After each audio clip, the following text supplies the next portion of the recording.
difficulty picking up on social cues. Now, what characterizes all the childhood disorders? Poor impulse control, difficulty picking up on social cues. This 9-year-old in that school here in Toronto who ended up being in handcuffs had difficulty picking up social cues. That's why he was bullied. By the way, remember what I said about the 3 modes of being, the mobilization, hypermobilization, and social engagement? And for the social engagement, you need to feel safety. Nothing in the education of those teachers told them that. What that kid needed at that moment was an absolute sense of safety. What do? They isolate him. There was a psychologist here in Toronto called Otto Weininger who died tragically before his time, I think about 8 or 9 years ago. And he wrote a book called Time in Parenting.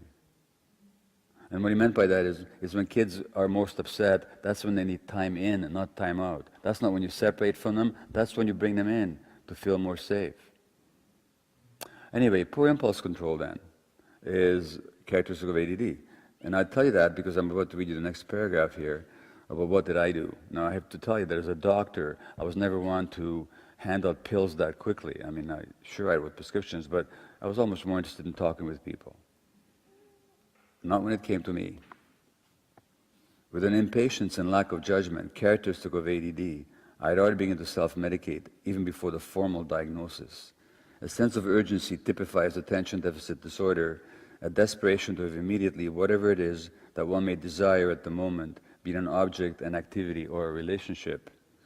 And there was something else here too, well expressed by a woman who some months later came for help. It would be nice to get a break from myself, at least for a little while, she said, a sentiment I fully understood. One longs to escape the fatiguing, ever-spinning, ever-churning mind. By the way, do you know why a lot of kids smoke pot? Because they're trying to escape the fatiguing, ever-spinning, ever-churning mind.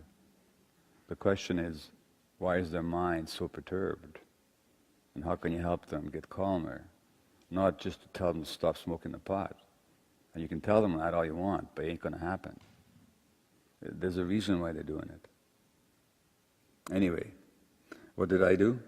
I took Ritalin in a higher than recommended initial dose on the very day I first heard about attention deficit disorder. On the principle that if a little bit of Ritalin is good, then more Ritalin must be even better. That's what I did. Within minutes, I felt euphoric and present, experienced myself as full of insight and love.